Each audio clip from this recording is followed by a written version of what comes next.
The harsh fluorescent lights flickered overhead as Sarah Johnson scrubbed the pristine tiles of Goldcrest Enterprises' lobby. Her calloused hands, roughened by years of cleaning, moved methodically across the floor. At 42, Sarah's once vibrant auburn hair was now streaked with gray, pulled back into a tight bun that accentuated the lines of worry etched on her face. As she worked, Sarah's mind wandered to her modest apartment in the outskirts of New York City, where her teenage daughter, Emily, was probably studying for her upcoming exams. The thought of Emily brought a fleeting smile to Sarah's lips, quickly replaced by a frown as she remembered the stack of unpaid bills waiting at home. "Johnson, what do you think you're doing?" The sharp voice cut through Sarah's reverie like a knife. She looked up to see Ethan Blackwood, the CEO of Goldcrest Enterprises, looming over her. His tailored suit and perfectly coiffed hair stood in stark contrast to Sarah's worn uniform. "I'm sorry, Mr. Blackwood," Sarah stammered, scrambling to her feet. "I was just finishing up the lobby. Do you think I pay you to daydream?" Ethan sneered, his cold blue eyes narrowing. "I have an important client coming in 10 minutes, and this place looks like a pigsty." Sarah's cheeks burned with humiliation as she noticed the small crowd of late-night workers gathering around them. "I'll have it done right away, sir," she mumbled, reaching for her mop. Ethan's hand shot out, knocking the mop from her grasp. It clattered to the floor, the sound echoing through the now silent lobby. "No, you won't," he hissed. "You're fired. I want you out of this building in 5 minutes, or I'll have security escort you out." Tears welled up in Sarah's eyes as she watched Ethan stride away, his expensive shoes clicking on the freshly cleaned tiles. The onlookers quickly dispersed, averting their eyes from Sarah's distress. With trembling hands, Sarah gathered her cleaning supplies, her mind racing. How would she pay rent now? How could she afford Emily's college applications? The weight of her responsibilities threatened to crush her as she made her way to the employee locker room. As Sarah changed out of her uniform, her fingers brushed against the locket she always wore, a gift from her late husband, David. She opened it, revealing the tiny photo of their family, taken just days before the accident that had torn their lives apart. "Oh, David," she whispered, a tear sliding down her cheek. "What am I going to do?" Suddenly, a commotion from the hallway caught Sarah's attention. She heard raised voices and the sound of running feet. Curiosity overcoming her despair, she peered out of the locker room. A group of security guards rushed past, heading towards the executive offices. Among them, Sarah recognized Jake Martinez, a kind-hearted guard who had always greeted her with a smile. "Jake," she called out. "What's happening?" Jake slowed, his face grave. "There's been a break-in, Sarah. Someone's in Mr. Blackwood's office." Sarah's eyes widened. Despite her recent humiliation, she couldn't help but feel a twinge of concern. "Is everyone all right?" Jake nodded. "As far as we know. But we can't get the door open. It's like it's been barricaded from the inside." Without thinking, Sarah blurted out, "The air vent. There's an access panel in Mr. Blackwood's office that leads to the ventilation system. I use it to clean the ducts." Jake's eyes lit up. "Sarah, you're a genius. Can you show us where it is?" Moments later, Sarah found herself crawling through the narrow ventilation shaft, her heart pounding in her chest. She could hear the muffled sounds of struggle coming from Ethan's office. As she neared the access panel, Sarah's hand brushed against something cold and metallic. Squinting in the dim light, she realized it was a USB drive wedged into a crevice of the vent. Curiosity got the better of her, and Sarah pocketed the drive before continuing to the panel. She peered through the slats, her breath catching in her throat at the scene before her. Ethan Blackwood was on his knees, his once immaculate suit disheveled, a look of terror on his face. Standing over him was a masked figure, holding a gun to Ethan's head. "Where are the files?" the intruder demanded, their voice distorted by some kind of device. Ethan's voice quavered as he replied, I don't know what you're talking about." The intruder's laugh was cold and mirthless. "Don't play dumb, Blackwood. We know about Project Chimera. Where are the records of the test subjects?" Sarah's mind reeled. Test subjects? What kind of company was Goldcrest really? Just then, the sound of splintering wood filled the air as the security team finally broke through the barricaded door. The intruder's head snapped up, and for a brief moment, their eyes met Sarah's through the vent. In that instant, Sarah saw something familiar in those eyes, a pain and desperation that mirrored her own. But before she could process what she'd seen, the intruder was gone, disappearing through a hidden panel in the wall that Sarah had never noticed before. As the security team swarmed the office, Sarah quietly made her way back through the vent, her mind churning with questions. What was Project Chimera? Who was the masked intruder? And what secrets did the USB drive in her pocket hold? By the time Sarah emerged from the vent in a deserted hallway, the building was in chaos. Alarms blared, and the sound of police sirens filled the air outside. In the commotion, no one noticed as Sarah slipped out of the building and into the rainy New York night. The cool drops mingled with the tears on her cheeks as Sarah hurried towards the subway station. She clutched her bag close, acutely aware of the USB drive hidden within. For the first time in years, she felt a spark of something other than despair, a dangerous mix of curiosity and hope. As the subway car rattled through the underground tunnels, Sarah's mind raced. She knew she should turn the drive over to the police, but something held her back. The memory of Ethan Blackwood's cruel words echoed in her mind, alongside the masked intruder's accusation. What if this drive held the key to understanding what was really going on at Goldcrest? Sarah's hand unconsciously went to her locket, thumbing the worn metal. "What would you do, David?" she whispered, closing her eyes. When she opened them again, her reflection in the subway window stared back at her, tired, worn, but with a newfound determination in her eyes. She may have lost her job, but perhaps she had stumbled upon something far more valuable, the truth. As the subway screeched to a halt at her stop, Sarah made a decision. She would look at the contents of the drive. Just a peek, she told herself. And then she would decide what to do. Little did Sarah know that this decision would set in motion a chain of events that would not only change her life forever but would shake the very foundations of Goldcrest Enterprises and expose a conspiracy that reached to the highest levels of power. As she stepped off the subway and made her way through the rain-slicked streets towards her apartment, Sarah couldn't shake the feeling that she was being watched. She quickened her pace, her worn sneakers splashing through puddles. Finally reaching the rundown building she called home, Sarah fumbled with her keys, her hands shaking from both cold and nerves. As she pushed open the door to her small apartment, a voice called out from the darkness. "Mom?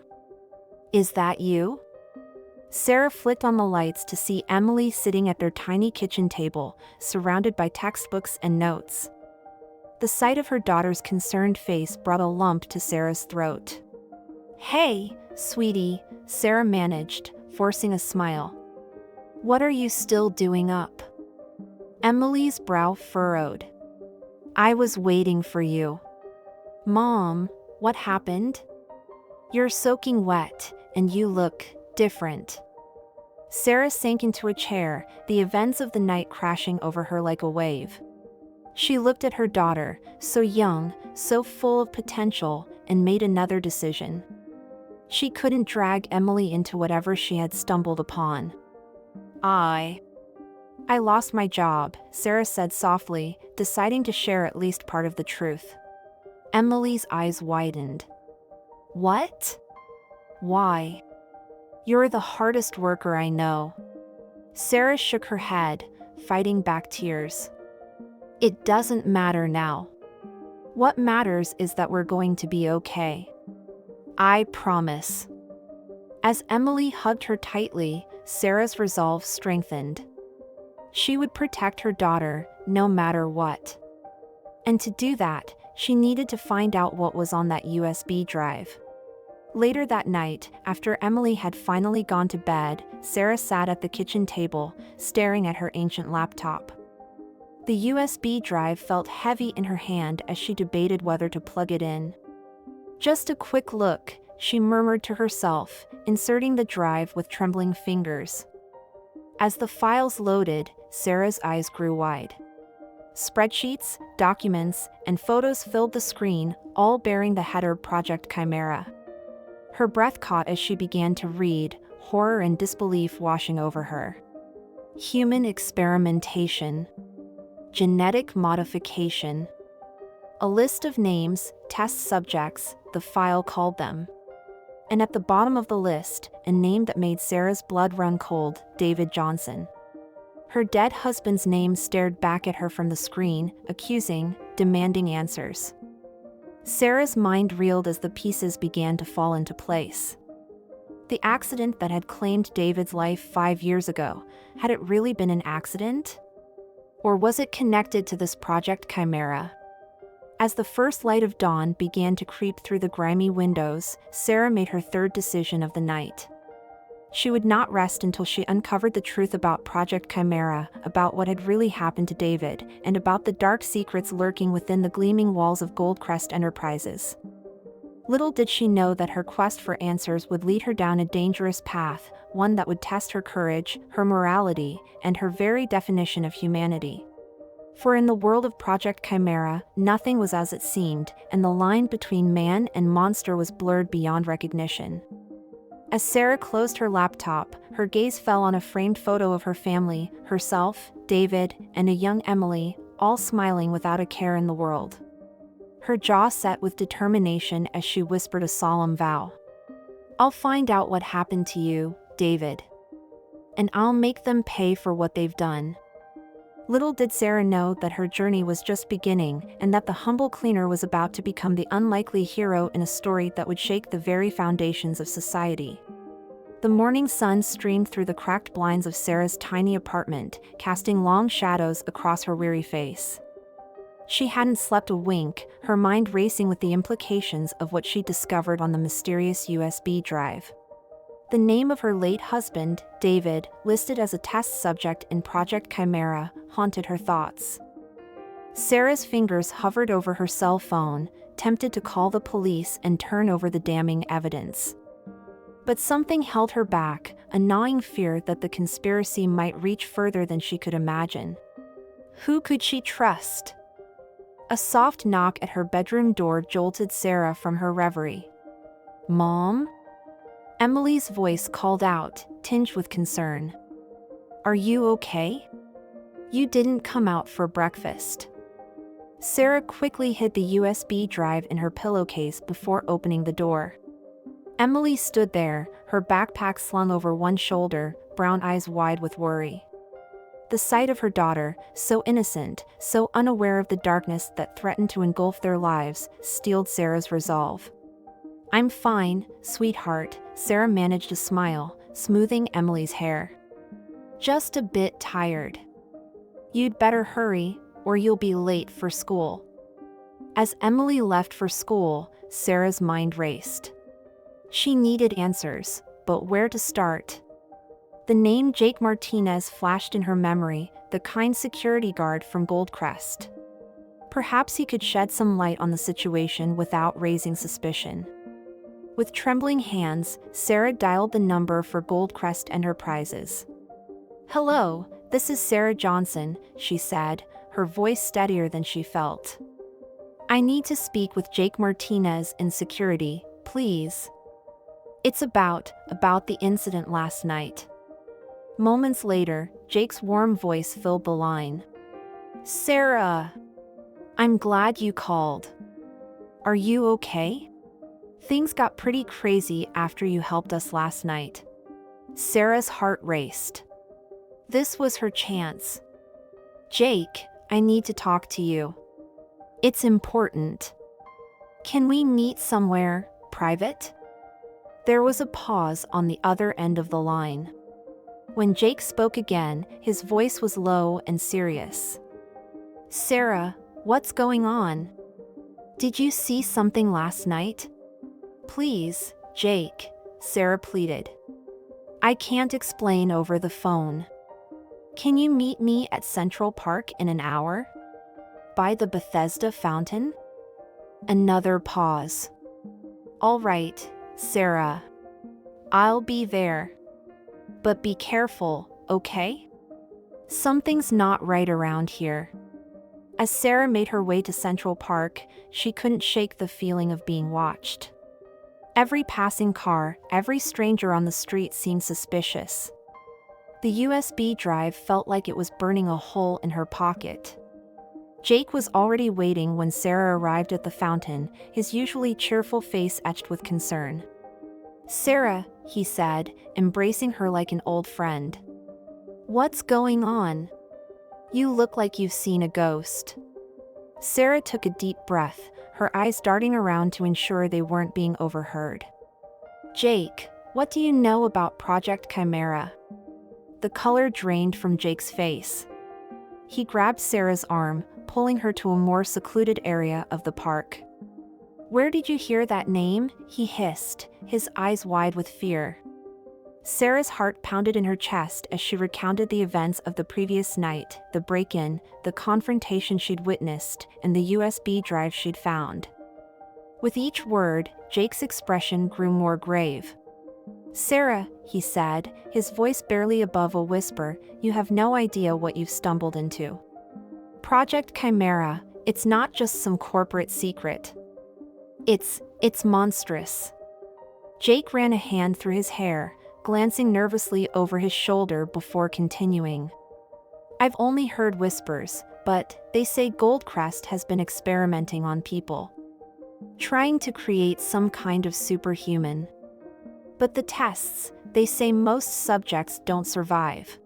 Sarah felt the world spin around her. "My husband," she choked out. David's name, it was on the list of test subjects. Jake's face fell. "Oh, Sarah. I'm so sorry. But listen to me carefully. You're in danger. If they find out you know about Chimera, they'll stop at nothing to silence you."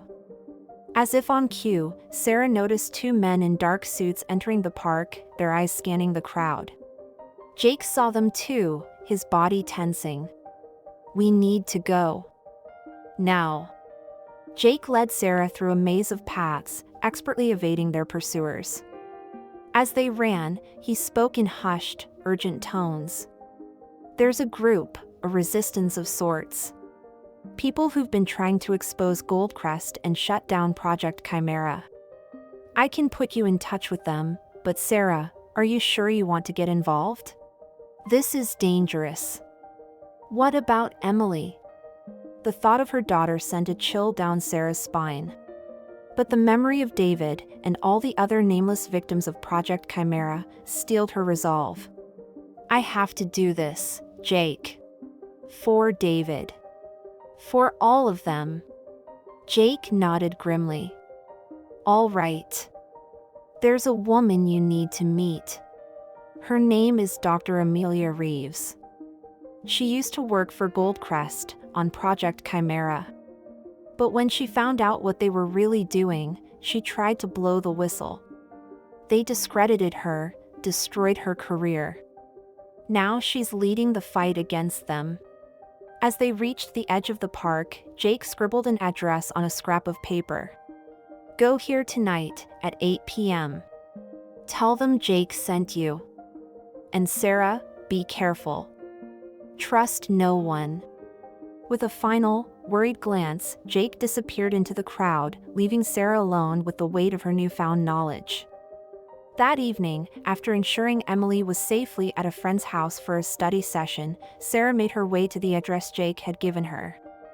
It led to an abandoned warehouse on the outskirts of the city, its windows boarded up and walls covered in graffiti. Sarah's hand trembled as she knocked on the rusty door. For a moment, there was silence. Then, a small panel slid open, revealing a pair of suspicious eyes. "Who are you?" a gruff voice demanded. Sarah swallowed hard. "I'm Sarah Johnson. Jake sent me. I know about Project Chimera." The eyes widened, then disappeared. The sound of multiple locks being undone echoed through the night before the door creaked open. A tall, severe-looking woman with steel-gray hair stood before Sarah. Her piercing green eyes seemed to look right through her. "I'm Dr. Amelia Reeves," she said, her voice clipped and businesslike. "Come in, quickly. We have much to discuss." The inside of the warehouse was a stark contrast to its decrepit exterior. Banks of computers hummed along the walls, and a group of people huddled around a large table covered in maps and documents. They all looked up as Sarah entered, their faces a mix of curiosity and suspicion. Dr. Reeves led Sarah to a small office in the back. As soon as the door closed behind them, the older woman's stern demeanor softened slightly. "Jake told me what happened," she said, gesturing for Sarah to sit. "I'm sorry about your husband. Truly. But I need to know exactly what you saw and what was on that USB drive." For the next hour, Sarah recounted every detail she could remember. Dr. Reeves listened intently, her frown deepening with each passing minute. When Sarah finished, Dr. Reeves leaned back in her chair, her eyes closed in thought. "This is worse than we feared," she murmured. "They're accelerating the program." "But why?" She fixed Sarah with an intense gaze. "Mrs. Johnson, what I'm about to tell you will sound impossible. But I assure you, it's all too real." Dr. Reeves pulled out a tablet, bringing up a series of images that made Sarah's blood run cold. They showed people, or what had once been people, twisted and changed in ways that defied explanation. Some had extra limbs, others had skin that seemed to shift and change color. One image showed a man whose eyes glowed with an unnatural light. Project Chimera isn't just about creating super soldiers, Dr. Reeves explained, her voice heavy with the weight of her words.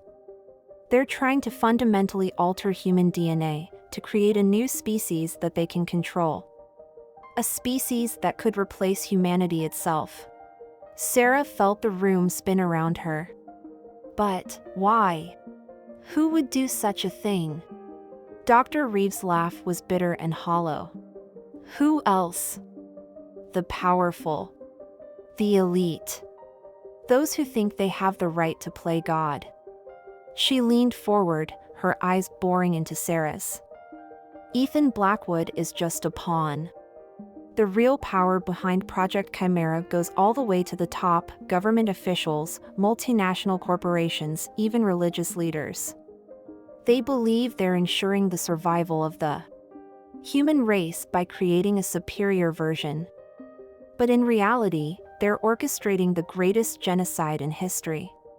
Sarah's mind reeled with the implications. But what can we do? How can we stop them? Dr. Reeves smiled grimly. That, Mrs. Johnson, is where you come in. The USB drive you found, it contains more than just a list of test subjects. It has the complete genetic sequencing data for Project Chimera. With that information, we can prove what they're doing and shut them down for good. A spark of hope ignited in Sarah's chest, only to be quickly extinguished by a terrifying thought. "Oh God," she gasped. "The drive. I left it at my apartment." Dr. Reeves' face paled. "We need to get it now. If they've realized it's missing." A commotion from the main room cut her off. One of the resistance members burst into the office, his face a mask of panic. "Dr. Reeves, we've got a problem. There's a report of a fire at an apartment complex in Queens. The address, it matches the one Jake gave us for Mrs. Johnson." Sarah felt the world drop out from under her. "Emily," she whispered, her daughter's face flashing before her eyes. "Oh God, Emily." Without a word, Dr. Reeves sprang into action, barking orders to her team. "Get the van ready! And someone call Jake, tell him to meet us there." As they raced through the streets of New York, sirens wailing in the distance, Sarah's mind was a whirlwind of fear and regret. How could she have been so careless? She'd left Emily alone, vulnerable, all because of her desperate quest for answers. The scene that greeted them as they arrived at Sarah's apartment building was one of chaos and destruction. Flames licked at the windows of the upper floors, thick black smoke billowing into the night sky. Firefighters battled the blaze while paramedics tended to shell-shocked residents on the street. Sarah leapt from the van before it had even come to a complete stop, her eyes scanning the crowd desperately for any sign of Emily.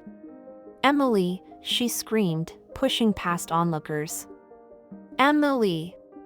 A familiar voice cut through the din. "Mom! Mom, I'm here!" Sarah whirled to see Emily running towards her, soot-stained but mercifully unharmed. She swept her daughter into her arms, tears of relief streaming down her face. "Oh, thank God," she sobbed. I thought. "I'm okay, Mom," Emily assured her, her voice muffled against Sarah's shoulder. "I wasn't home when it started. I came back from Lily's and saw the fire trucks." As Sarah held her daughter close, she became aware of Dr. Reeves standing nearby, her expression grave. "Mrs. Johnson," she said softly. "I hate to interrupt, but we need to know. The USB drive?" Sarah's heart sank. In her relief at finding Emily safe, she'd momentarily forgotten about the drive. It was in my bedroom," she said, her voice barely above a whisper. Dr. Reeves nodded grimly. "I was afraid of that. This fire, it's no accident. They know we have the data, and they're trying to destroy it." A new voice joined the conversation, Jake, who had just arrived on the scene. "It's worse than that," he said, his face ashen. "I just got word from a contact inside Goldcrest. Ethan Blackwood is dead." Sarah gasped. "Dead? How?" Jake's eyes were full of sorrow and fear. "They're saying it was suicide. But my contact, she says it looked more like murder. And Sarah, they're pinning it on you." The world seemed to tilt on its axis as Sarah struggled to process this new information. She was vaguely aware of Emily's confused questions, of Dr. Reeves and Jake arguing in hushed tones about their next move. But all Sarah could focus on was the realization that her life, as she knew it, was over. In the span of 24 hours, she had gone from being an invisible cleaner to a fugitive, caught in the crosshairs of a conspiracy beyond her wildest nightmares. As the flames continued to devour her home, taking with them any semblance of her former life, Sarah made a decision. She would not be a victim. She would not let them win. With a strength she didn't know she possessed, Sarah stood tall, pulling Emily close to her side. She turned to Dr. Reeves and Jake, her eyes blazing with a newfound determination.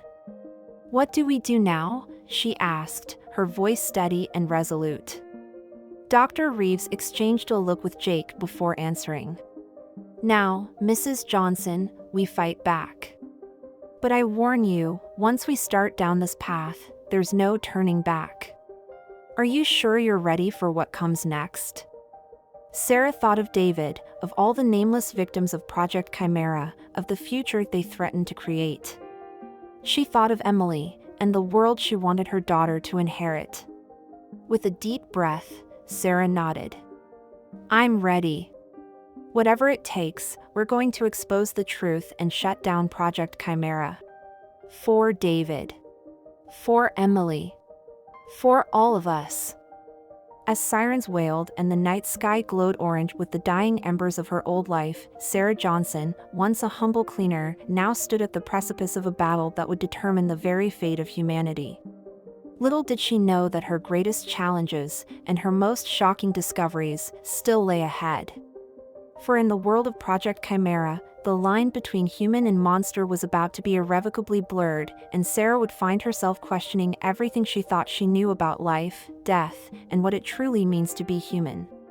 The safe house was a far cry from the home Sarah and Emily had lost. A small, nondescript apartment on the outskirts of Boston, it was meant to be a temporary refuge, a place to regroup and plan their next move. But as days turned into weeks, it began to feel more like a prison. Sarah stood at the window, her eyes scanning the street below for any sign of danger.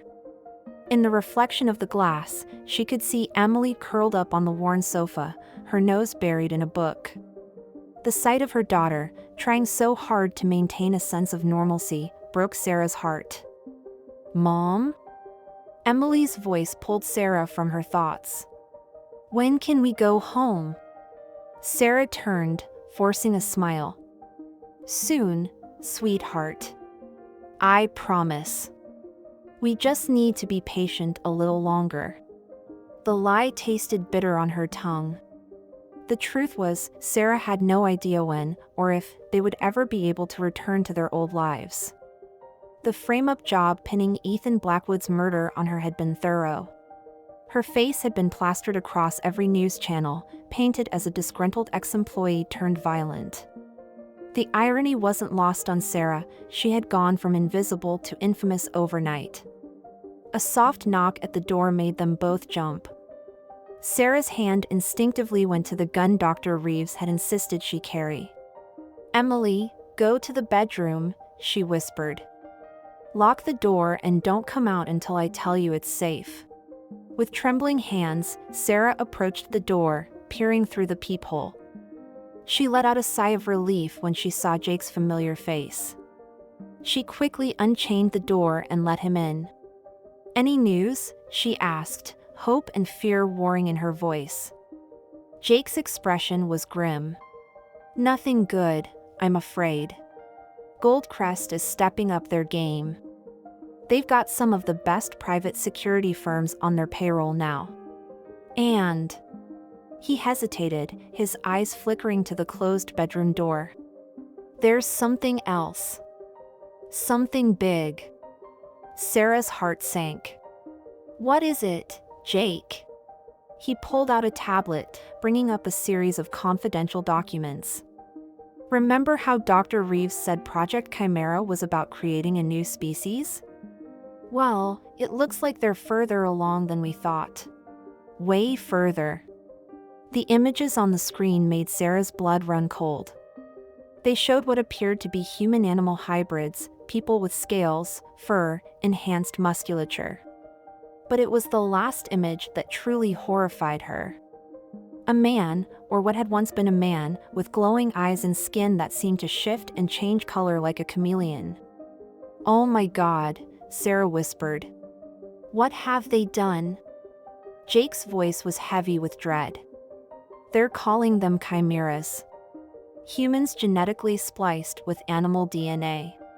Enhanced strength, speed, senses, some even have abilities we can't fully understand yet. And Sarah..." He paused, his eyes meeting hers. "We think David might have been one of the first successful subjects." The world seemed to tilt on its axis. Sarah gripped the edge of the table to steady herself. "What are you saying, Jake? That David, that he's still alive?" Jake shook his head.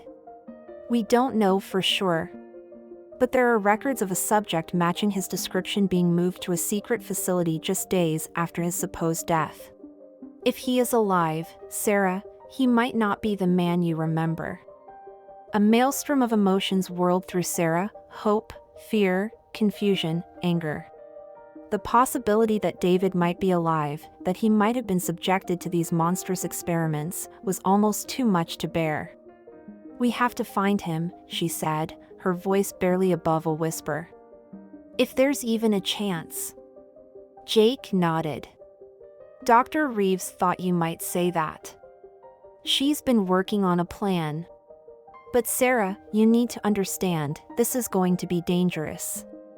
More dangerous than anything we've done so far." Sarah's jaw set with determination. I don't care. I need to know the truth.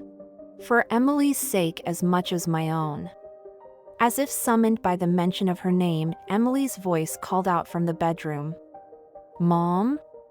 Is everything okay? Sarah exchanged a look with Jake before replying.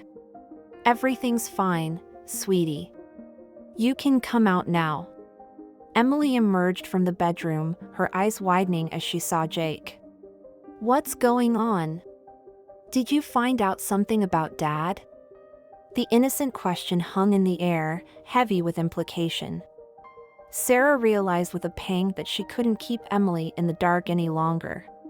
Her daughter deserved to know the truth, no matter how painful or unbelievable it might be.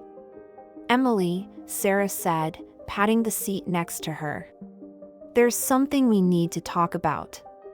About your father, and about why we're really here. Over the next hour, Sarah and Jake explained everything: Project Chimera, the conspiracy, the possibility that David might still be alive. Emily listened in stunned silence, her young face a canvas of emotions, disbelief, fear, and finally, a fierce determination that mirrored her mother's. So, what do we do now? Emily asked when they had finished, her voice steadier than Sarah had expected. Jake pulled out a map, spreading it across the table. According to our intel, there's a Goldcrest black site here, he said, pointing to a remote location in the Adirondack Mountains. If David is alive, this is where they're likely keeping him. Sarah studied the map, her mind racing. How do we get in? Jake's expression was grim. That's the tricky part. The place is a fortress. Armed guards, state-of-the-art security systems, getting in undetected would be nearly impossible. Unless... Emily's voice was quiet but determined. Unless they let us in willingly. Sarah and Jake turned to her, confused. What do you mean, sweetheart? Sarah asked. Emily's eyes were bright with a mix of fear and resolve. You said they're still looking for test subjects, right? What if I volunteered? Absolutely not. Sarah's response was immediate and vehement. I won't put you in danger like that. But Jake was thoughtful. It's not a bad idea, actually. Not Emily, of course, he added quickly, seeing Sarah's thunderous expression. But what if we could find someone willing to go undercover? Someone they wouldn't suspect? Sarah's mind whirled with possibilities. What about you, Jake? You still work for Goldcrest. Could you get transferred to the facility? Jake shook his head. Too risky. They're already suspicious of me after what happened at the Goldcrest building. We need someone they'd never suspect. Someone who's been under their noses this whole time. As Jake's words trailed off, a crazy, dangerous idea began to form in Sarah's mind. What if I turned myself in? The room fell silent as Jake and Emily stared at her in shock. Mom, no! Emily cried. They'll kill you. But Sarah's mind was already racing ahead. Think about it. They want me badly. If I surrender, claim I want to make a deal, they'd have to take me to a secure facility. And what's more secure than their secret black site? Jake looked torn between admiration and horror. It's insane, but it just might work. We'd need to get you a subdermal tracker, set up an extraction team. Sarah, are you sure about this? The risk. Sarah's eyes fell on the photo of David she kept in her locket. I have to know, Jake. One way or another, I need to find out what happened to David. And if there's even a chance he's alive, I have to try to save him. Emily gripped her mother's hand, tears in her eyes. Mom, please, don't do this. I can't lose you too. Sarah pulled her daughter into a tight embrace. Oh, sweetheart. You won't lose me. I promise you, I'll come back. And maybe, just maybe, I'll bring your father back with me." As Sarah held her daughter, her eyes met Jake's over Emily's head. They both knew the odds were stacked against them. But in that moment, Sarah felt a strength she had never known before. She was no longer just a humble cleaner, no longer a victim of circumstance. She was a woman on a mission, ready to face whatever horrors Goldcrest and Project Chimera might throw at her. The next few days were a whirlwind of preparation. Dr. Reeves and her team worked tirelessly, creating a foolproof plan for Sarah's infiltration and eventual extraction. A subdermal tracker was implanted in Sarah's arm, undetectable by standard security scans. Jake reached out to his contacts, setting up a network of resistance members who would be ready to move at a moment's notice. The night before the operation, Sarah sat with Emily, memorizing every detail of her daughter's face. "I need you to be brave," she said softly. "No matter what happens, remember that everything I'm doing for you and your father." Emily nodded, her eyes shining with unshed tears. "I know, Mom.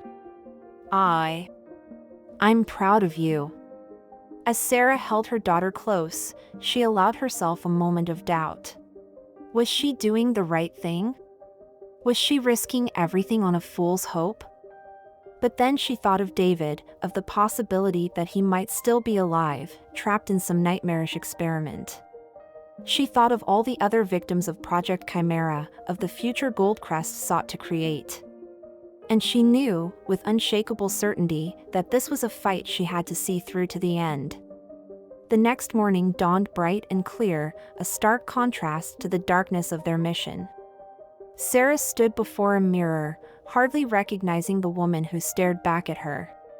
Gone was the meat cleaner, the invisible woman who had scrubbed floors and emptied trash cans. In her place stood a warrior, eyes bright with determination, ready to face whatever challenges lay ahead. "It's time," Jake said softly from the doorway. Sarah nodded, taking a deep breath. She turned to Emily, pulling her into one last, fierce hug. "I love you," she whispered. "More than anything in this world." "I love you too, Mom," Emily replied, her voice thick with emotion. Please come back to me." With a final, lingering look at her daughter, Sarah stepped out into the sunlight. She climbed into the waiting van, her heart pounding with a mix of fear and anticipation. As they drove towards the predetermined surrender point, Sarah's mind wandered to David.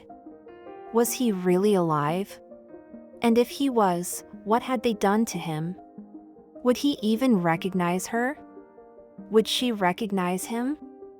The van came to a stop in front of a nondescript government building.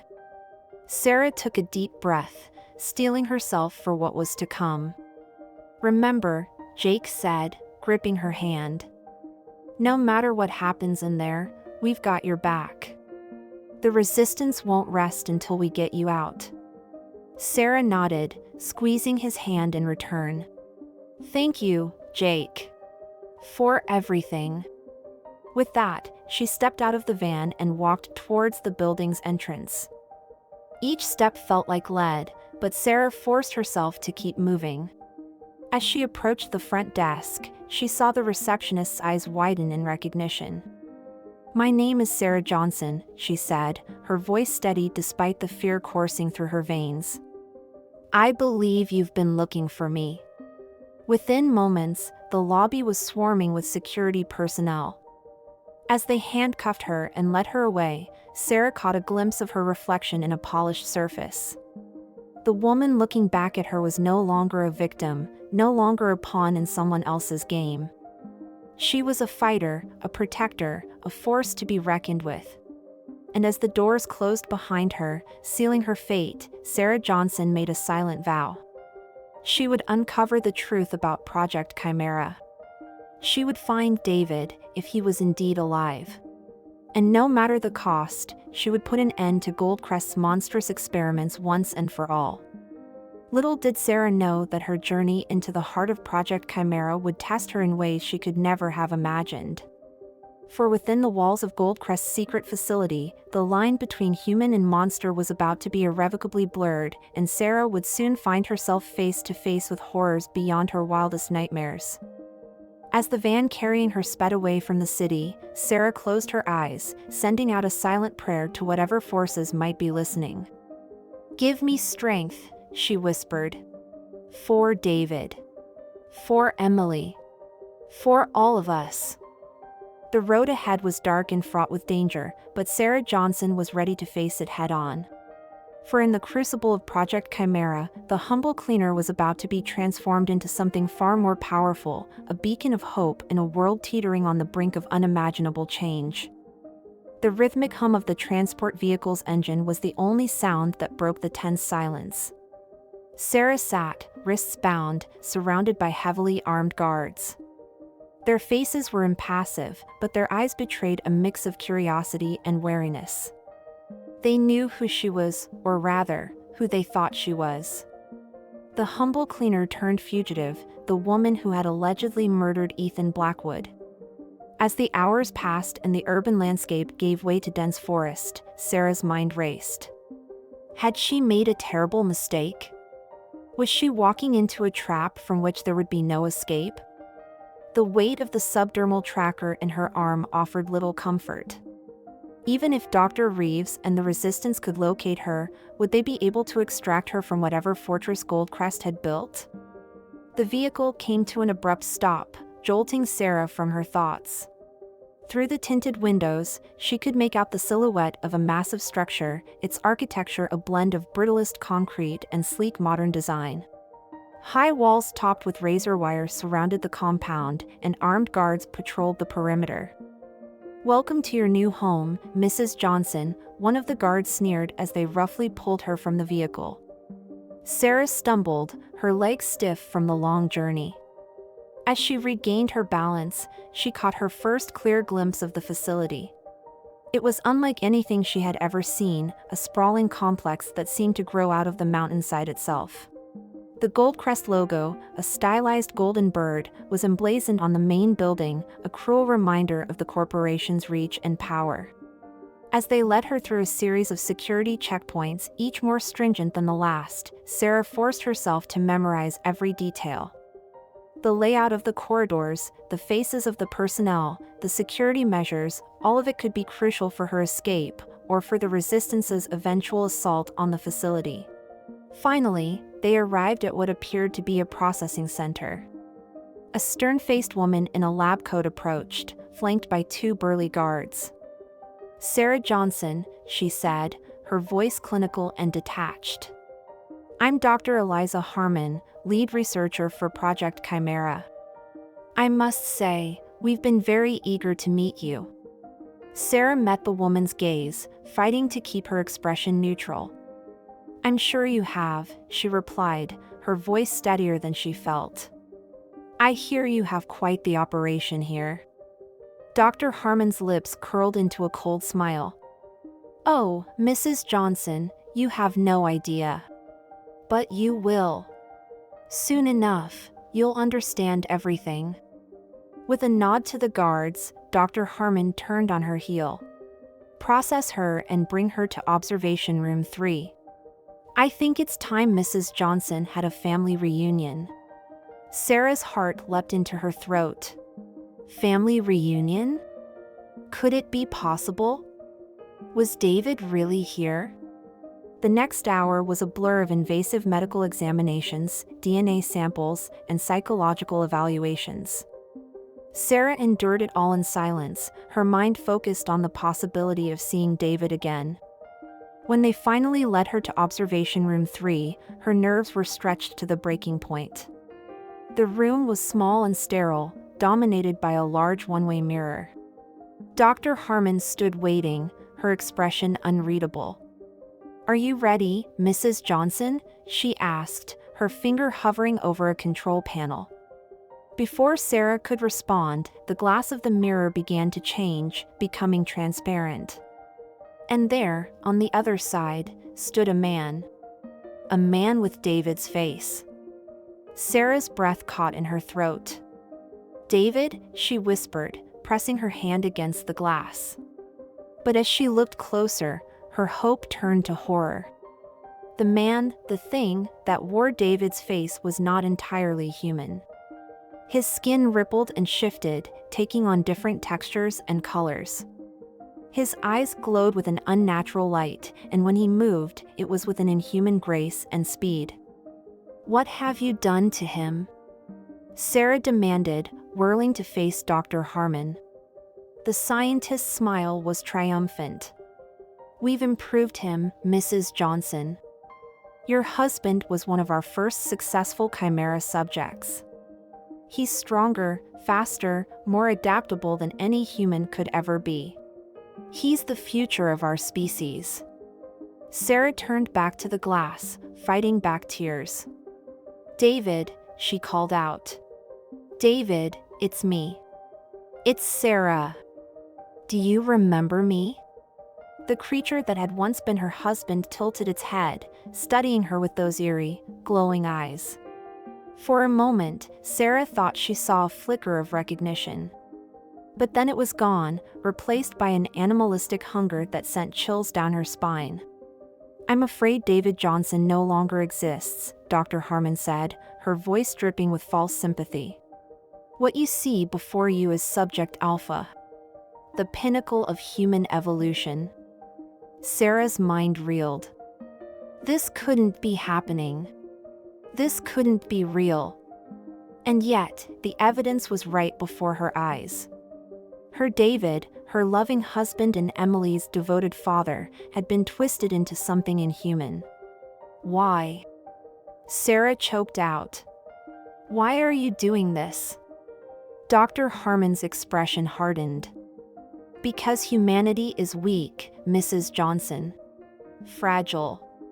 Vulnerable to disease, to climate change, to the very world we've created. Project Chimera isn't just about creating super soldiers or advancing scientific knowledge. It's about ensuring the survival of our species in a world that's becoming increasingly hostile." She gestured to the creature behind the glass. "Imagine a humanity that could adapt to any environment, resist any disease, survive any disaster. That's the future we're creating here." Sarah shook her head, disgust and anger warring within her. "You're not creating a future. You're creating monsters." Dr. Harmon's laugh was cold and mirthless. "Monsters? No, Mrs. Johnson. We're creating gods. And you're going to help us do it." Before Sarah could react, she felt a sharp prick in her neck. She turned to see one of the guards withdrawing a syringe, a cruel smile on his face. As darkness began to close in around her, Sarah's last conscious thought was of Emily. "I'm sorry, sweetheart," she whispered as she slipped into unconsciousness. "I'm so sorry." Sarah's dreams were a kaleidoscope of nightmares. She saw David, his skin rippling and changing, reaching out for her with clawed hands. She saw Emily, her innocent face twisted into something inhuman. And through it all, she heard Dr. Harmon's voice, cold and relentless, "We're creating gods." When Sarah finally clawed her way back to consciousness, she found herself strapped to a hospital bed.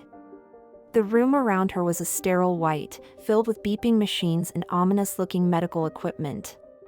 As her vision cleared, she saw Dr. Harmon standing at the foot of her bed, reviewing a chart. "Ah, Mrs. Johnson. Welcome back," the scientist said, her tone casual as if they were meeting for afternoon tea.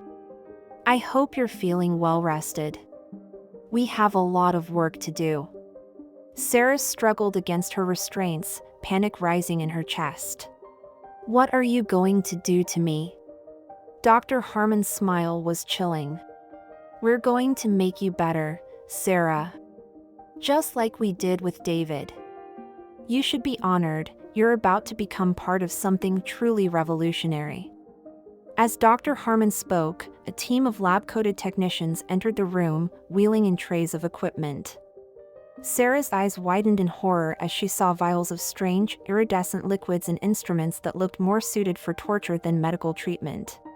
"Please," Sarah begged, her voice cracking. "You don't have to do this. There has to be another way." But Dr. Harmon was already preparing a syringe, filling it with a viscous, glowing substance. "I'm afraid there isn't, Mrs. Johnson. The future of humanity is at stake. And sometimes progress requires sacrifice." As the needle approached her arm, Sarah closed her eyes, silently praying for a miracle. She thought of Emily, of the resistance, of Jake and Dr. Reeves. Would they find her in time? Or would she, like David, be turned into something no longer human? Suddenly, a deafening explosion rocked the facility. Alarms blared, and the room was plunged into darkness as emergency lights flickered to life. Sarah heard shouts and the sound of gunfire in the distance. "What's happening?" Dr. Harmon demanded, her composure finally cracking. One of the guards burst into the room, his face pale with fear. "We're under attack. It's the Chimeras. They've broken containment." Dr. Harmon's face drained of color. "Impossible. The security protocols." Another explosion cut her off, closer this time. The guard's radio crackled to life, filling the room with sounds of chaos and panic. Multiple breaches, subjects displaying unprecedented abilities, cannot contain. In the confusion, Sarah felt her restraints loosen. She looked up to see one of the lab technicians, a young woman with kind eyes, quickly working to free her. "Run," the woman whispered. "While you still can." Sarah didn't need to be told twice. As soon as her limbs were free, she leapt from the bed, adrenaline coursing through her veins. Dr. Harmon tried to grab her, but Sarah was quicker.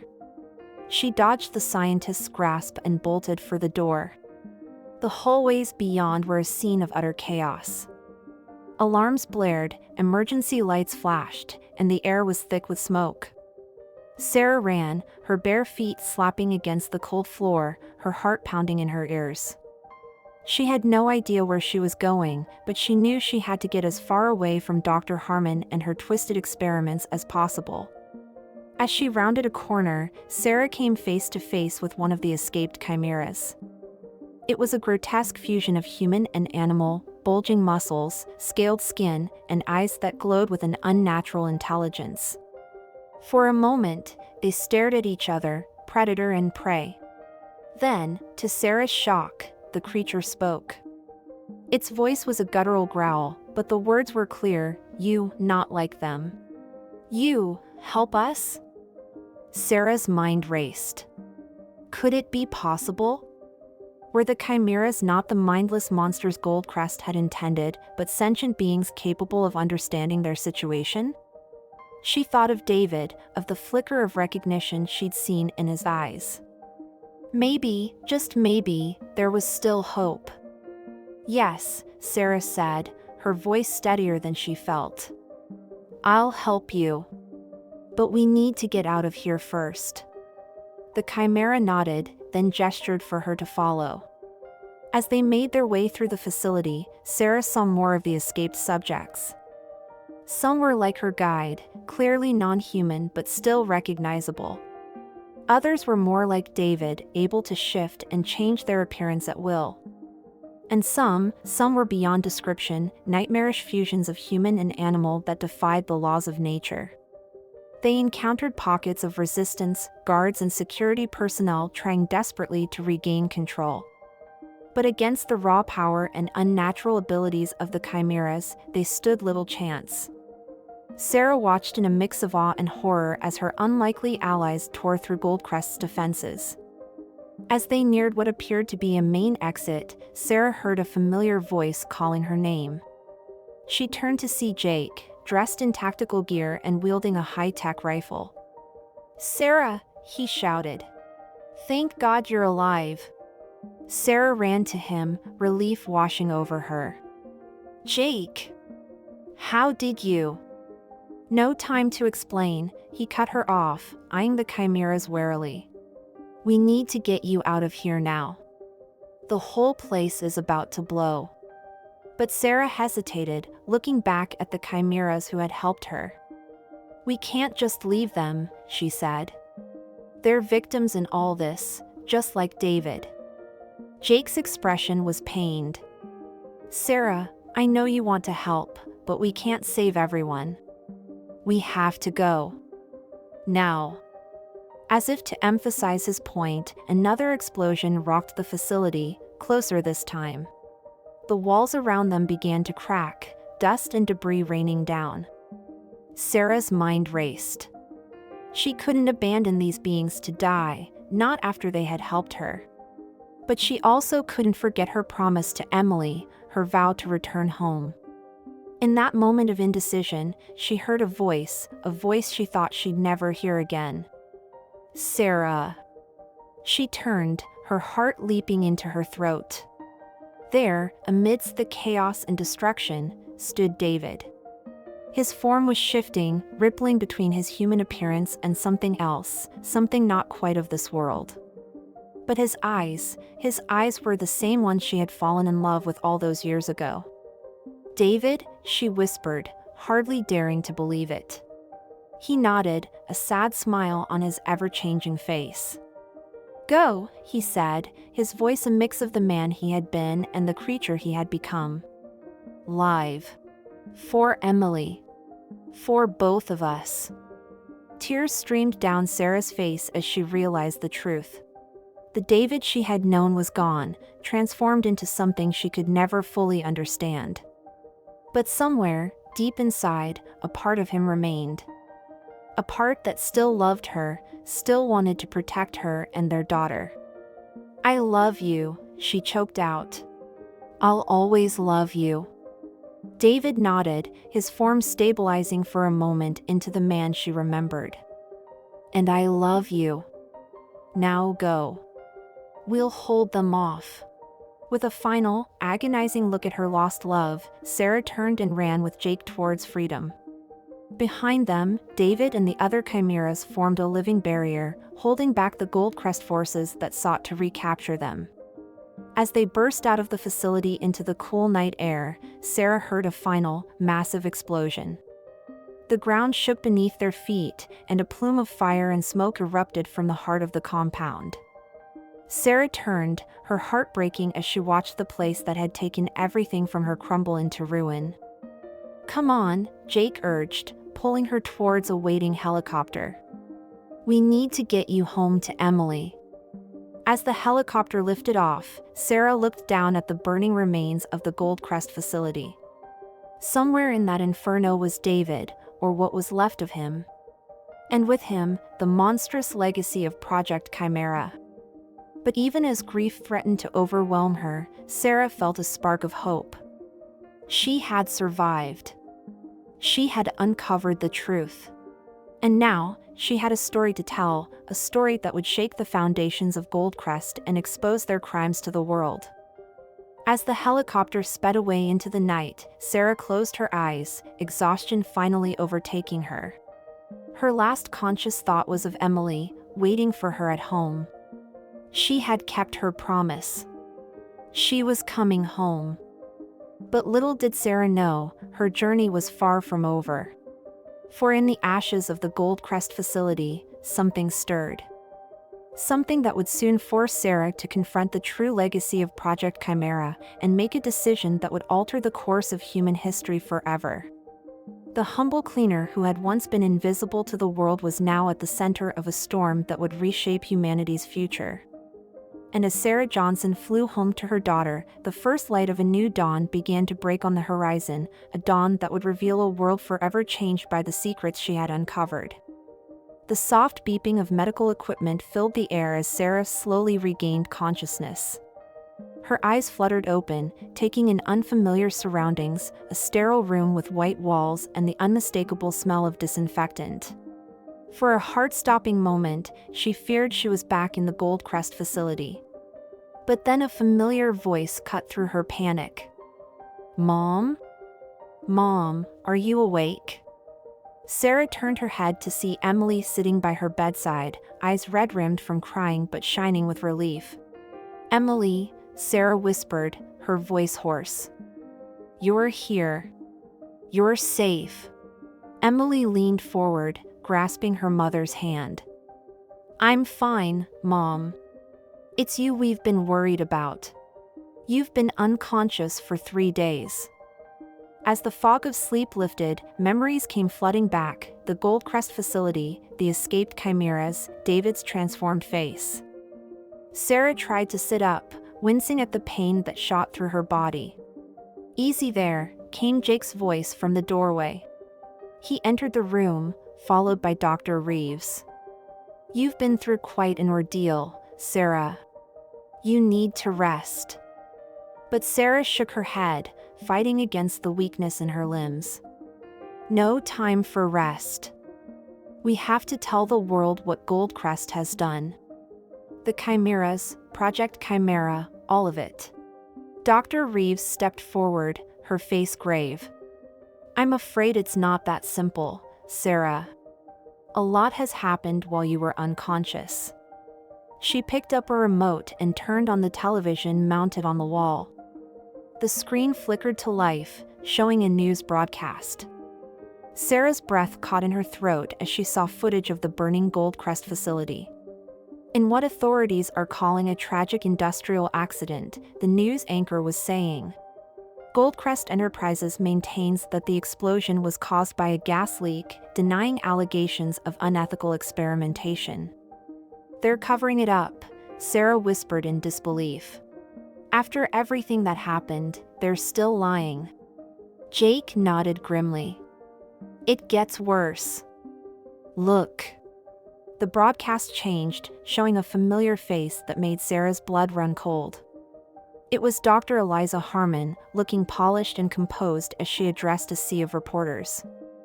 Goldcrest Enterprises categorically denies all accusations of wrongdoing, Dr. Harmon was saying, her voice smooth and confident. The tragic accident at our research facility was just that, an accident. Claims of human experimentation or the creation of so-called chimeras are nothing more than sensationalist conspiracy theories. The camera panned to show a group of people standing behind Dr. Harmon. Sarah's heart nearly stopped as she recognized one of the faces. It was David. But not the David she had seen in the facility. This David looked completely normal, smiling and waving to the cameras like nothing had ever happened. What you see behind me, Dr. Harmon continued, are some of the brave Goldcrest employees who survived the accident. As you can see, they are all in perfect health, with no signs of the outlandish mutations that some have claimed. Sarah struggled to sit up, ignoring the pain. This is impossible, she said, her voice shaking. I saw them. I saw David. He was changed. Dr. Reeves nodded, her expression grim. We believe Goldcrest has developed a way for the chimeras to completely suppress their mutations, at least temporarily. They're parading them in front of the media as survivors to discredit any claims about Project Chimera. Emily squeezed her mother's hand. Mom, is that really Dad? Sarah's heart broke at the hope in her daughter's voice. Oh, sweetheart, she said softly. I don't know. The man I saw in that facility, he wasn't your father anymore. Not really. As they watched, Dr. Harmon's press conference took an even more sinister turn. We at Goldcrest are deeply concerned about the spread of misinformation, she said, her eyes seeming to bore into the camera. Particularly the baseless accusations made by Sarah Johnson, a former employee who is now a fugitive from justice. The screen changed to show Sarah's picture, an old ID photo from her days as a cleaner at Goldcrest. Mrs. Johnson is wanted for questioning in connection with the murder of Ethan Blackwood and the sabotage that led to the tragic accident at our facility. We urge anyone with information about her whereabouts to contact the authorities immediately. Sarah felt the blood drain from her face. They're framing me. For all of it. Jake switched off the television, his expression dark. It's a smart move. By painting you as a dangerous fugitive, they've made sure that no one will believe anything you say about Project Chimera. Dr. Reeves sat on the edge of Sarah's bed, her voice gentle but urgent. Sarah, I know this is a lot to take in, but we need to move quickly. It's not safe for you here. Goldcrest has eyes everywhere, and it won't be long before they track you down. Sarah's mind raced, trying to process everything she'd learned. The world believed Goldcrest's lies. David, or something wearing David's face, was alive and apparently well. And she was now the most wanted woman in the country. But as she looked at Emily's worried face, a fierce determination welled up inside her. She had come too far, sacrificed too much, to give up now. What do we do? She asked, her voice steadier than she felt. Dr. Reeves exchanged a look with Jake before answering. We have a plan. But it's dangerous, and there's no guarantee of success. She pulled out a tablet, bringing up a series of documents and images. While you were unconscious, we've been analyzing the data you managed to smuggle out of the Goldcrest facility. It's incomplete, but it's enough to prove that Project Chimera is real. Jake picked up the explanation. The problem is, we can't just release the information. Goldcrest has too much influence, they'd bury it, discredit it, or spin it to their advantage. So what's the alternative? Sarah asked. Dr. Reeves took a deep breath. We need irrefutable proof. Something so undeniable that not even Goldcrest can cover it up. We need to show the world a real chimera. The room fell silent as the implications of Dr. Reeves' words sank in. It was Emily who finally spoke, her voice small but determined. You want to rescue Dad, don't you? To show everyone what they did to him. Sarah felt a surge of pride and fear for her perceptive daughter. Is that even possible? She asked, looking between Jake and Dr. Reeves. Jake nodded slowly. We think so. Our intelligence suggests that Goldcrest is keeping the most advanced chimeras, including David, at a secure location for observation. If we can get in, get David out, and present him to the world. It would break Goldcrest's cover story wide open, Sarah finished, her mind already racing ahead. But how do we find this place? And how do we get in? Dr. Reeves' smile was grim. That's where you come in, Sarah. You're the only one who's been inside a Goldcrest black site. You're the only one who's seen the chimeras up close. We need your knowledge, your experience. Sarah closed her eyes, memories of the horrors she'd witnessed in the Goldcrest facility flashing through her mind. Could she really go back into the lion's den? Risk everything, her life, her freedom, her sanity, one more time? But then she thought of David, trapped and twisted by Goldcrest's experiments. She thought of all the other victims of Project Chimera, denied their humanity and paraded as props in Goldcrest's lies. And she thought of Emily, growing up in a world where corporations could play God with impunity. Her eyes snapped open, blazing with determination. I'll do it, she said, her voice ringing with conviction. Whatever it takes, we're going to expose Goldcrest and shut down Project Chimera for good. The next few days were a whirlwind of preparation. Despite her body's protests, Sarah threw herself into planning the mission. She worked with Jake and Dr. Reeves to analyze satellite imagery, studying the layout of Goldcrest's suspected holding facility. She pored over the stolen data, looking for any clue that might give them an advantage. All the while, Emily rarely left her side. Sarah marveled at her daughter's strength and resilience. Where once she might have tried to shield Emily from the harsh realities of their situation, now she found herself relying on her daughter's sharp mind and unwavering support. As the day of the mission approached, Sarah took a moment alone with Emily. They stood on the balcony of the safe house, looking out over the city lights. Emily, Sarah said softly, I need you to understand how dangerous this is.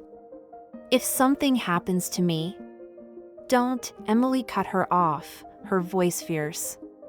Don't you dare say goodbye, Mom. You're coming back. You and Dad both. Sarah felt tears prick her eyes as she pulled her daughter into a tight embrace. When did you get so strong? She whispered. Emily's laugh was muffled against her shoulder. I learned from the best. The night of the mission arrived all too soon. Sarah stood with the strike team, a mix of resistance fighters and disillusioned former Goldcrest employees, going over the final details of their plan. The atmosphere was tense, everyone acutely aware of the stakes. Jake approached Sarah, handing her a sleek, high-tech vest. Latest in stealth technology, he explained. It should help you avoid detection long enough to find David and get him out. Sarah nodded, slipping on the vest. It felt strange, so far removed from the cleaner's uniform she had worn what felt like a lifetime ago. Jake, she said, her voice low. If something goes wrong, promise me you'll look after Emily. Jake's expression was solemn as he clasped her shoulder. With my life, he vowed. But it won't come to that. You're coming back, Sarah. Both of you. As they prepared to move out, Dr. Reeves pulled Sarah aside. Remember, she said urgently, our intelligence suggests that the chimeras are being controlled through some kind of neural implant. If you can find and disable it, you might be able to help David regain control of himself. Sarah nodded, committing the information to memory. And if I can't? She asked, voicing the fear that had been gnawing at her. Dr. Reeves' expression was grim. Then you'll have to make a choice, Sarah. The mission, or David. The fate of countless lives could depend on your decision. The weight of responsibility settled heavily on Sarah's shoulders as she boarded the stealth helicopter. As it lifted off into the night sky, she thought of how far she had come. From an invisible cleaner, humiliated and discarded, to the linchpin in a plan to expose one of the greatest conspiracies in human history. The flight to the Goldcrest facility passed in tense silence. Sarah used the time to center herself, to prepare for whatever horrors awaited her. She thought of David, of the moment in the burning facility when she had seen a glimmer of his true self shine through the monstrous exterior. She clung to that memory, letting it fuel her determination. As they approached the drop zone, Jake's voice crackled over the comm. Remember the plan. Get in, find David, get out. We'll create a diversion to draw away security, but you'll only have a small window. Good luck, Sarah. See you on the other side. The side door of the helicopter slid open, revealing the dark expanse below. Sarah took a deep breath, steeling herself for what was to come. With one last thought of Emily, she leapt into the night, her heart pounding with a mix of fear and exhilaration. As she parachuted down towards the Goldcrest compound, Sarah allowed herself a moment of reflection. How strange that her journey had brought her full circle, once again infiltrating a Goldcrest facility, once again risking everything to uncover the truth. But this time was different. This time, she wasn't a victim, wasn't stumbling blindly into a world she didn't understand. This time, Sarah Johnson was a force to be reckoned with, a woman on a mission to right the wrongs of the past and secure a better future for her daughter. As her feet touched the ground on the outskirts of the compound, Sarah's resolve hardened.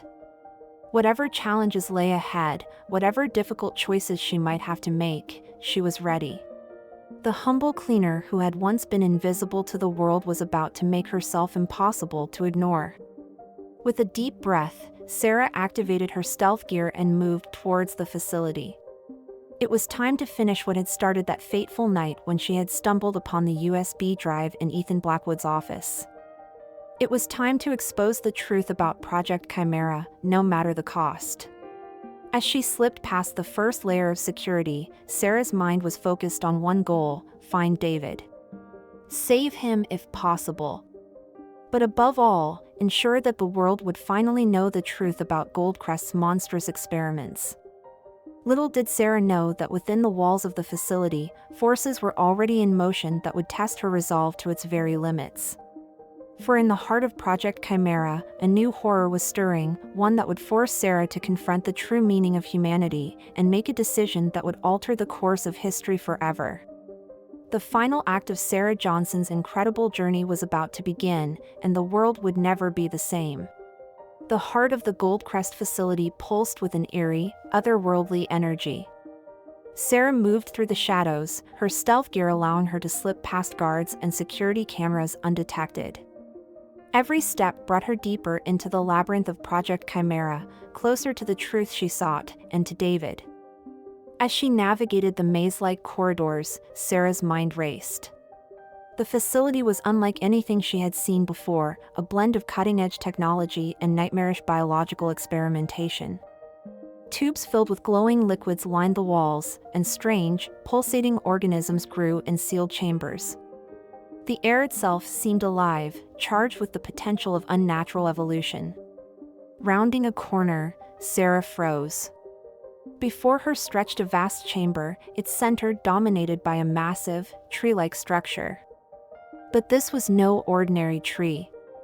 Its branches were a twisting mass of cables and organic matter, and instead of leaves, screens flickered with rapidly changing data. At the base of the structure, dozens of pods were arranged in concentric circles, each containing a sleeping chimera.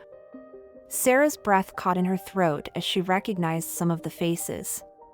There was the kind-eyed technician who had helped her escape during the breakout. There was the chimera who had spoken to her, asking for help. And there, in a pod near the center, was David. Her heart pounding, Sarah crept closer to David's pod. He looked almost normal, peaceful in his induced sleep. But as she watched, his form rippled and shifted, revealing glimpses of the chimera beneath.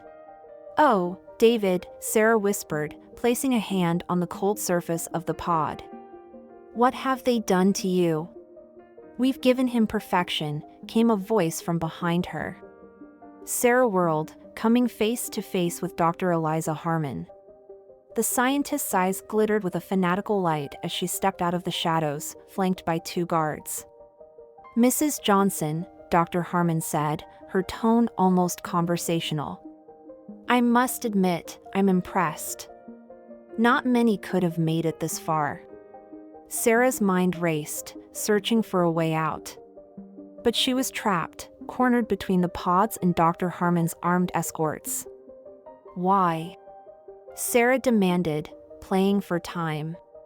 "Why do all this? These are people, not lab rats." Dr. Harmon's laugh was cold and mirthless. "People? Oh, Sarah. There's so much more than that now. They're the future. The next step in human evolution." She gestured to the massive structure behind them. "This is the nexus. The culmination of Project Chimera. It doesn't just control the chimeras, it connects them. Imagine it, Sarah. A human hive mind, each individual enhanced beyond the limits of our frail biology, all working in perfect harmony." Sarah felt a chill run down her spine. "You're insane," she whispered.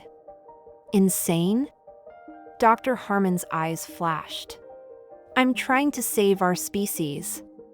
Climate change, pandemics, war, humanity is teetering on the brink of extinction. The Chimera program is our only hope for survival." As Dr. Harmon spoke, Sarah noticed movement from the corner of her eye. The chimeras in the pods were stirring, as if responding to the scientist's heightened emotions. "And what about free will?" Sarah challenged, trying to keep Dr. Harmon talking. "You're turning them into slaves." Dr. Harmon waved a hand dismissively. "A small price to pay for the greater good. Besides," her smile turned cruel, "they don't seem to mind. Your husband certainly doesn't." At her words, David's pod hissed open. He stepped out, his eyes glowing with an unnatural light, his skin rippling with barely contained mutations. "David?" Sarah whispered, her voice breaking. But there was no recognition in his eyes. At a gesture from Dr. Harmon, he moved to stand beside her, a silent, obedient sentinel. "You see, Sarah," Dr. Harmon said, almost gently. "This is the future. And you can be part of it. Join us. Become something greater than you ever imagined." For a moment, Sarah wavered. The offer was tempting, to be free of pain, of fear, of the crushing weight of responsibility. To be part of something larger than herself. But then she thought of Emily. Of her daughter's strength, her compassion, her unwavering humanity in the face of unimaginable challenges. And she knew, with unshakable certainty, that this was not the future she wanted for her child. "No," Sarah said, her voice steady and clear. "This isn't evolution, Dr. Harmon. It's extinction. You're not saving humanity, you're destroying everything that makes us human." Dr. Harmon's face hardened. "I had hoped you would see reason, Sarah. But if you won't join us willingly..." She turned to David. "Restrain her. It's time Mrs. Johnson experienced the benefits of Project Chimera firsthand." David moved towards Sarah, his movements fluid and predatory. Sarah backed away, her eyes searching his face for any sign of the man she had loved. "David, please," she pleaded. "It's me. It's Sarah. Remember Emily? Our daughter? She's waiting for us, David. We promised we'd come home to her." For a moment, David hesitated. A flicker of something, recognition? Confusion, passed across his face. Dr. Harmon frowned. "Enough of this. David, I order you to..." But her words were cut off by a massive explosion that rocked the facility. Alarms blared, and the chamber was plunged into pulsing red emergency lighting. "The resistance," Sarah breathed, hope surging through her. Jake and the others had come through. In the chaos that followed, Sarah made a split-second decision. She lunged for Dr. Harmon, wresting the scientist's access card from her belt. Before anyone could react, she sprinted for the Nexus, swiping the card across a control panel. "No!" Dr. Harmon screamed. "Do you have any idea what you're doing?" But it was too late. The Nexus began to power down, its pulsing lights fading. All around the chamber, pods hissed open as the chimeras began to awaken. David stumbled, clutching his head as if in pain. When he looked up, his eyes were clear, free of the unnatural glow. "Sarah," he whispered, his voice hoarse and uncertain. Sarah's heart leapt. "David! Oh, thank God!" But their reunion was short-lived. Dr. Harmon, her face contorted with rage, had drawn a weapon. "You fool," she snarled. "You've doomed us all." As she raised the gun, time seemed to slow. Sarah saw David's eyes widen in recognition of the danger. She saw his body begin to shift, taking on the enhanced reflexes and strength of his chimera form. In that moment, Sarah understood. The Nexus hadn't just controlled the chimeras, it had suppressed their abilities, kept them docile. And now, with those restraints gone, David moved with inhuman speed, placing himself between Sarah and Dr. Harmon. The gun went off, the sound deafening in the enclosed space. But the bullet never reached its target. David stood, his body rippling and shifting, the bullet embedded harmlessly in his transformed flesh. His eyes, now a swirling mix of human awareness and chimera power, fixed on Dr. Harmon. "Enough," he growled, his voice a blend of the man he had been and the creature he had become. All around them, the other chimeras were awakening, each coming to terms with their newfound freedom and power. Some looked lost, confused. Others seemed to grapple with a mix of human emotions and animalistic instincts. But all of them turned their attention to Dr. Harmon, the architect of their transformation and captivity. Dr. Harmon backed away, her composure crumbling in the face of her creation's liberation. "You don't understand," she babbled. "I was trying to save you, to make you perfect." But her words fell on deaf ears. The chimeras advanced, their expressions a mix of anger, confusion, and dawning comprehension of what had been done to them. In that moment, Sarah realized the true danger of the situation. The chimeras, newly freed and grappling with their enhanced abilities, could easily tear the facility, and everyone in it, apart. "Wait," she called out, stepping forward. All eyes turned to her, human, chimera, and everything in between. "I know you're angry. You have every right to be. But this isn't the way. If we give in to violence now, we're just proving them right. We're proving that we're the monsters they tried to make us." She looked around the room, meeting each pair of eyes in turn. "You're more than what they did to you. You're still human, where it counts. And humans have a choice." Her words seemed to resonate with the chimeras. The tension in the room slowly began to dissipate. Even Dr. Harmon remained silent, watching the scene unfold with wide, disbelieving eyes. David moved to stand beside Sarah, taking her hand in his. His touch was different now, warmer, almost electric, but the gesture was achingly familiar. "She's right," he said, his voice stronger now. "We have a choice. And I choose to be more than what they made me." One by one, the other chimeras nodded, some voicing their agreement. The mood in the chamber shifted from one of vengeful anger to cautious hope.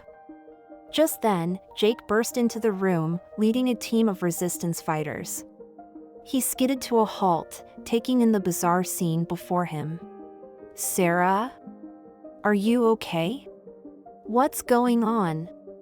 Sarah couldn't help but laugh at the absurdity of the situation. "It's a long story, Jake. But I think it's over." In the days that followed, the true scope of Project Chimera was revealed to the world. Sarah, with David by her side, told their story to rapt audiences and government committees. The chimeras, no longer hidden away, began the long and complex process of reintegrating into society. Goldcrest Enterprises crumbled under the weight of the scandal. Dr. Harmon and her collaborators faced justice for their crimes. But the challenges were far from over. The world struggled to come to terms with the existence of the chimeras. Some reacted with fear, others with fascination. Debates raged about ethics, about what it meant to be human, about the future of a world where such enhancements were possible. For Sarah, David, and Emily, the road ahead was uncertain but full of hope. David's condition was irreversible, but with time and support, he was learning to control his abilities, to find a balance between his human self and his chimera nature.